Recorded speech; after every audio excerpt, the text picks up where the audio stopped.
पिछले 7 सालों से अगर किसी भी ताकतवर मुख्यमंत्री की कुर्सी लेने की बातें हुई तो वो है यूपी के सीएम योगी आदित्यनाथ। बीजेपी में योगी आदित्यनाथ की कुर्सी जाएगी या कुर्सी रहेगी, इस बात का फैसला आज खुद योगी आदित्यनाथ ने बीजेपी की भरी सभा में कर दिया। उस बैठक में केशव प्रसाद मौर्य भी योगी के बगल में बैठे थे और डिप्टी सीएम ब्रजेश पाठक भी थे और बीजेपी के राष्ट्रीय अध्यक्ष जेपी नड्डा भी लखनऊ में मौजूद थे। बीजेपी ने हार के मंथन के नाम पर एक बैठक बुलाई और इस बैठक को नाम दिया गया बीजेपी कार्य समिति की बैठक। इसमें यूपी के हर उस नेता को शामिल किया गया जो पर्दे के पीछे या पर्दे के सामने से पार्टी के लिए काम करता है। स्मृति ईरानी, जिनको अमेठी से केएल शर्मा ने हरा दिया, वो भी इस बैठक में शामिल थी। सुधांशु त्रिवेदी जैसे कई दिग्गज और राज्यसभा के सांसद भी बैठक में शामिल थे। यहां तक कि सभी विधायकों को बीजेपी को बुलाया गया और सभी जो एमएलसी होते हैं उनको भी इस बैठक में बुलाया गया। सब पे नजरें टिकी थी कि कौन क्या बोलेगा, लेकिन 4 ऐसे किरदार थे जिनके बोलने पे सबको लग रहा था कि कुछ ऐसा बवाल होगा जो पार्टी में घमासान मचा देगा। लेकिन योगी आदित्यनाथ जब मंच पर आते हैं उस वक्त जो होता है वो बताता है कि यूपी में बीजेपी का भविष्य क्या है और बीजेपी में योगी का भविष्य क्या है। हम योगी क्या बोलते हैं उस पर आएंगे, उसके पहले आपको पूरी भूमिका समझ लेनी चाहिए। दरअसल बीजेपी की इस बैठक में केशव प्रसाद मौर्य को भी बोलने का मौका मिला और केशव प्रसाद मौर्य चूंकि बीजेपी में नाराज बताए जाते हैं और योगी आदित्यनाथ और केशव प्रसाद मौर्य के बीच कितनी बनती है इस बात पर हम विश्लेषण करके आपका वक्त और नहीं लेना चाहेंगे।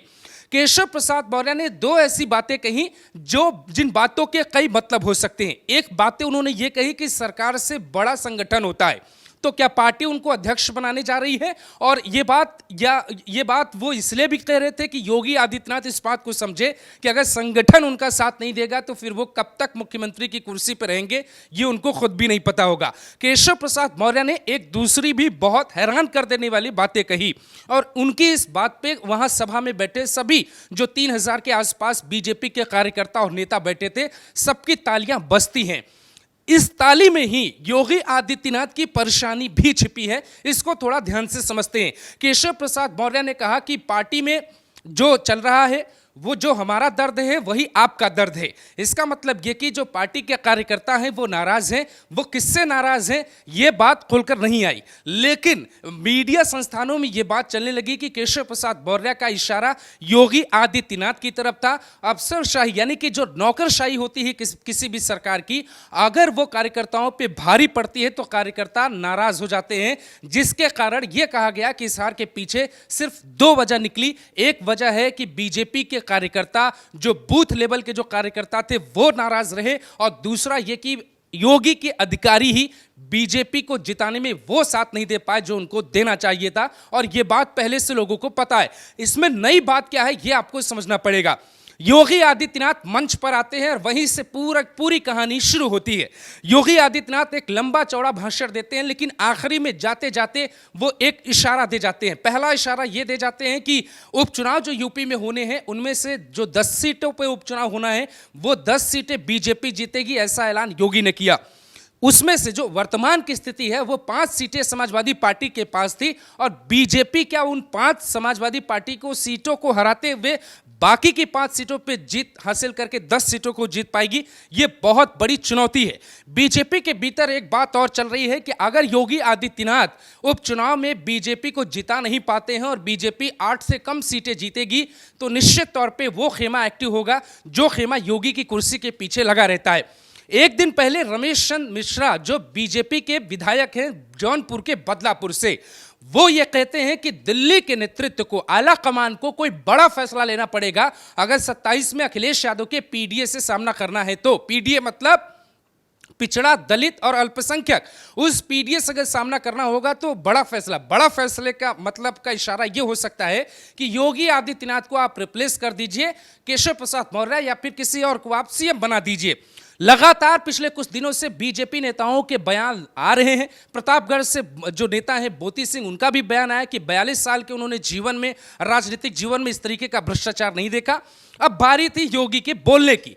पिछले चुनाव से लगातार योगी आदित्यनाथ चुप हैं। 4 जून के नतीजों के बाद योगी ने कहीं कोई बयान ऐसा नहीं दिया जिससे घमासान मच जाए। अब योगी आते हैं उस बयान पे जो बयान पार्टी के लिए देना चाहिए था। केशव प्रसाद मौर्य मंच पे मौजूद थे, डिप्टी सीएम भी मंच पे मौजूद थे और योगी आदित्यनाथ एक शब्द में एक बात कहते हैं कि 2027 का चुनाव हम लोग जीतेंगे और इतने शानदार तरीके से जीतेंगे कि जो लोग उछल कूद करने की कोशिश कर रहे हैं उन्हें दोबारा मौका नहीं देंगे। सुनिए। अगर हम आगे बढ़ेंगे तो आपका भी सम्मान होगा, सर्वत्र सम्मान भी मिलेगा और जो लोग उछल कूद करने का कुत्सित प्रयास कर रहे हैं, मुझे लगता है इनको दोबारा उछल कूद करने का अवसर ही नहीं मिल पाएगा। यह हम आप सबको आश्वस्त करने के लिए आज यहां पर आए हैं। योगी आदित्यनाथ के इस बयान के कई राजनीतिक और सियासी मतलब आप निकाल सकते हैं। सियासी मतलब यह कि जब बीजेपी की लोकसभा में हार हुई तो यह हार योगी की नहीं थी, लेकिन मत्थे उनके गढ़ा गया। राइट विंगर कई ये दावा करते हैं कि दिल्ली से किसी बड़े नेता के इशारे पर बीजेपी के लखनऊ के नेताओं को यह कहा जाता है कि आप मीडिया का सही से सदुपयोग करें और योगी के खिलाफ एक माहौल बनाएं। बड़े चैनल्स देश के तमाम मुद्दों को छोड़कर एक मुद्दे पर लगातार डिबेट कर रहे हैं कि योगी की कुर्सी कब जाएगी। क्या उनकी बातों में दम है? क्या सही बात है कि रमेश चंद जैसे विधायक, जिनकी अभी पार्टी में कोई बहुत बड़ी हैसियत नहीं है, वो खुद से एक वीडियो जारी करके ये कहते हैं कि दिल्ली के नेतृत्व को कोई बड़ा कदम उठाना पड़ेगा? यहां पर योगी आदित्यनाथ चारों तरफ से घिर गए। जेपी नड्डा एक लंबा चौड़ा भाषण देते हैं, जो बीजेपी के राष्ट्रीय अध्यक्ष है, और भूपेंद्र चौधरी जो बीजेपी के यूपी के अध्यक्ष हैं, वो भी एक लंबा चौड़ा भाषण देते हैं और अखिलेश यादव को ये कहते हैं कि भाई कांग्रेस जो है वो भस्मासुर आपको खा जाएगी। लेकिन योगी आदित्यनाथ को लेकर दोनों नेताओं की तरफ से कोई ऐसा बयान नहीं आता कि पार्टी की जो फुसफुसाहट होती है वो रोकी जा सके। जेपी नड्डा ने अपने पूरे बयान में एक बार भी ये नहीं कहा कि बीजेपी के लिए योगी कितने जरूरी हैं। ये बात चुनावी रैलियों में प्रधानमंत्री नरेंद्र मोदी कहते हैं कि यूपी और योगी बहुत उपयोगी, लेकिन जब पार्टी कार्यकर्ताओं और नेताओं की बैठक होती है तब जेपी नड्डा की तरफ से योगी के पक्ष में कोई बयान नहीं आता है। भूपेंद्र चौधरी चूंकि पार्टी के अध्यक्ष हैं, उनकी तरफ से भी कोई बयान नहीं आना बहुत हैरान करता है। यहां आप ये समझ सकते हैं कि जो योगी आदित्यनाथ की अपनी ताकत है, उनकी ताकत है बुलडोजर चलाना, उनकी ताकत है माफियाओं को मिटाना, उनकी ताकत है यूपी की कानून व्यवस्था को बनाए रखना। उन तमाम मुद्दों पे योगी आदित्यनाथ को कमजोर करने की कोशिश की जा रही है। ये बात भी हवाई तौर पे निकलकर बाहर आ रही है कि हाथरस वाले बाबा पे बुलडोजर न चलने के पीछे एकमात्र वजह योगी आदित्यनाथ नहीं है, बल्कि एक और लॉबी है जो उसके पीछे काम कर रही थी और योगी मजबूरन ये काम नहीं कर पाए जो उनका अंदाज कहता है। तो यहां 4 बातें क्लियर हो जाती हैं। पहली बात यह क्लियर होती है कि योगी आदित्यनाथ को पार्टी के भीतर बहुत बुरी तरह से घेरा गया है और योगी को मंच पर यह कहना पड़ा कि जो लोग उछल कूद कर रहे हैं उन्हें 27 में करने का मौका नहीं दिया जाएगा। बात नंबर 2, योगी आदित्यनाथ ने अपनी ही बात में यह बात साफ कह दी कि 2027 तक योगी को कोई हटाएगा नहीं और उन्हीं के नेतृत्व में चुनाव होगा। इस बात का मतलब यही हो सकता है जब उन्होंने कहा कि 2027 में ऐसी जीत लेकर लाएंगे कि जो लोग उछल कूद कर रहे हैं वो नहीं आएंगे। तीसरी बात यह कि जो दिल्ली का बीजेपी नेतृत्व है, जैसे जेपी नड्डा वहां पे मौजूद थे, तो वो पार्टी नेताओं को समझाने के बजाय इस हवा को और थोड़ा तेज कर देते हैं कि जो चल रहा पार्टी में वो चलने देते हैं सांकेतिक तौर पे, क्योंकि इस तरीके का बयान कोई देगा नहीं। आप उसे समझे, उसके मतलब को समझना पड़ेगा। जेपी नड्डा अगर इसके वजह यह कह देते कि योगी आदित्यनाथ के नेतृत्व में हर एक पार्टी कार्यकर्ता को, हर एक बूथ कार्यकर्ता को, हर एक जिला इकाई को यूपी में बदलाव के तरफ बढ़ना होगा, तो शायद ये राजनीतिक संदेश बड़ा होता। चौथी बात यह कि योगी आदित्यनाथ जब भाषण देने आए उस वक्त योगी आदित्यनाथ ने अपने कामयाबियों को गिना दिया कि यूपी को हमने माफिया मुक्त बनाया, अर्थव्यवस्था में नंबर 2 पर बनाया। तमाम ऐसे वादे उन्होंने याद दिलाए पार्टी को जो बीजेपी करती थी लेकिन कभी उसमें कामयाब नहीं हुई है।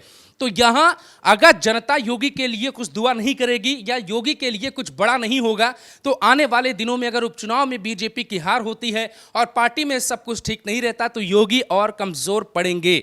बीजेपी कार्य समिति की बैठक के बाद कई तस्वीरें साफ हुई, उसमें यह सबसे बड़ी चीज साफ होती दिखाई दी कि योगी आदित्यनाथ के लिए बहुत आसान राह नहीं होने वाली है। अयोध्या हार के बाद, चित्रकूट हार के बाद योगी का हिंदुत्व का मैजिक क्या वाकई दोबारा लौट पाएगा? पार्टी में यह मंथन का विषय है। हालांकि बीजेपी उत्तराखंड के बद्रीनाथ में हुए उपचुनाव में भी अपनी कुर्सी नहीं बचा पाई और वहां से कांग्रेस की जीत हो गई है, लेकिन क्या अयोध्या में बीजेपी वापसी कर पाएगी, चित्रकूट में कर पाएगी? ये एक सवाल। दूसरा सवाल ये कि क्या बीजेपी में पिछले 6 महीने में दूसरे पार्टी के नेताओं को धड़ल्ले से शामिल कराया गया और दागी नेताओं को शामिल कराया गया, उन पर योगी का कोई कंट्रोल नहीं था, तो क्या वो कंट्रोल बीजेपी योगी को देगी? आखिरी प्रश्न जो सबके मन में खड़ा होता है कि क्या योगी अपनी ब्यूरोक्रेसी को संभाल पाएंगे बतौर सीएम?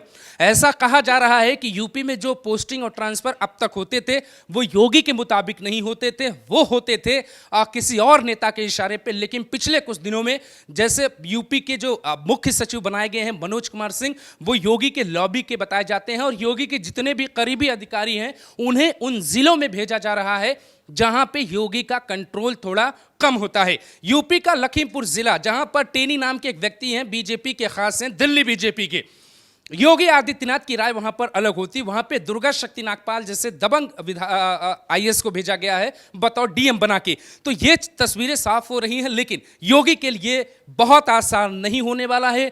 बीजेपी की कार्य समिति की बैठक के बाद योगी की नींद कम आने वाली होगी, क्योंकि उनके जो विरोधी हैं खुलकर उनके सामने बहुत कुछ बोलकर चले गए।